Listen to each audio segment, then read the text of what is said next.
And she's buying, staring to heaven.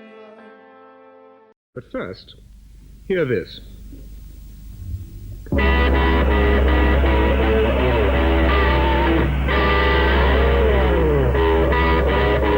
It's cool, it's groovy, it's number one, the Led Zeppelin.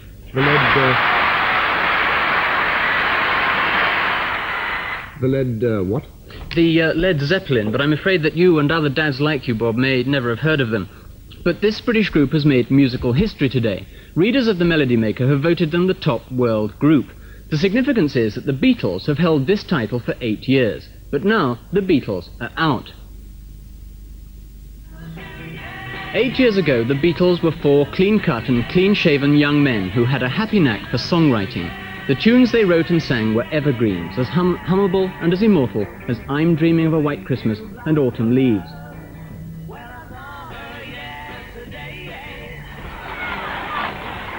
But a new generation was growing up, a generation to whom Bing Crosby and the Ink Spots meant nothing, a generation that demanded a new kind of music, music like the music of the Led Zeppelin.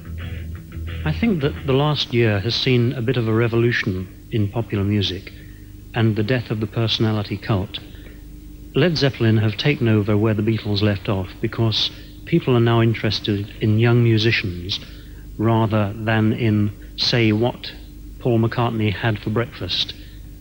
People have turned inwards and they're looking to the young musicians scene.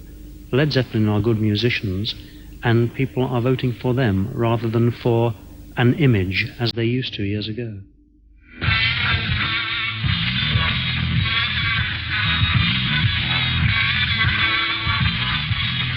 The Beatles ran for 8 years, and when one thinks of a song of theirs, Yesterday, which had all sorts of variations played upon it, do you think as musicians you'll be able to last as long as 8 years? Do you think you'll be inventive enough?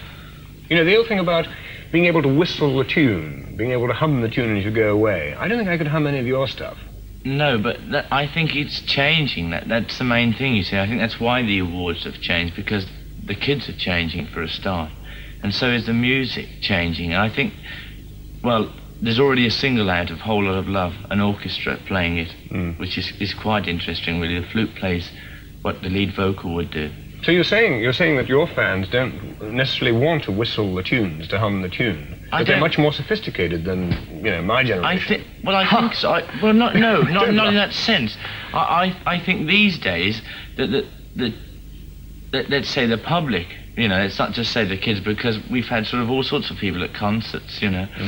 I think that they're coming to listen to what you're playing and not just to look at you and see what you are. I mean, I remember when let's go back a few years, when I first went to see the Beatles, because we've mentioned them a few times, it was to look at them, you know. It wasn't, you didn't really bother what you were listening to. Yes. And today, it's not what you are, it's what you're playing. And well, this is interesting. We've heard that the personality cult is dead, but I'm still going to put one of those kind of questions. I mean, I wouldn't know whether you're a millionaire or not, but you must be quite rich now. What's it like having money?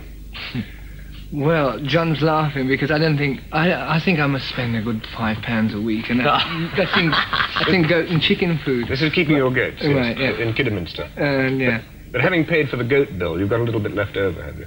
Oh, a few shillings and groats and so.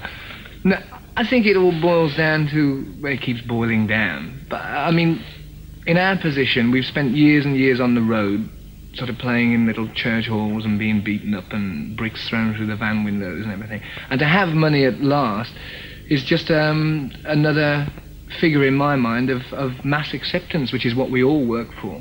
I mean, everybody, however much they like to deny the fact, really wants, in the end, to be accepted by the majority of people for being either a talent or a commodity, you know. I think that we've reached that stage now, and it's left to us to keep on coming up with something good, so as we'll be at the Melody Maker Poll Winners Awards, blah blah. Yeah, for a few years to come. Yeah. Robert Plant and John Bonham, thank you very much, and good luck with your 40,000 audience in Madison Square Garden in New York. Yeah. Thank you. Thank you. Thank you.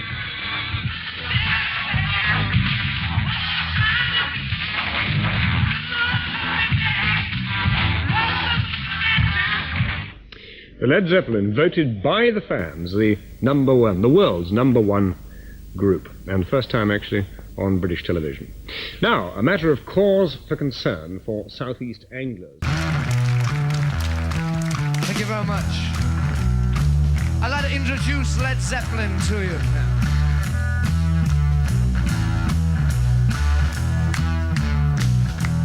On bass guitar, John Paul Jones. John Paul Jones.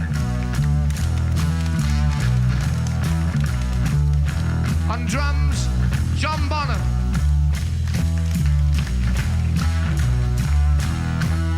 Lead guitar, Jimmy Page.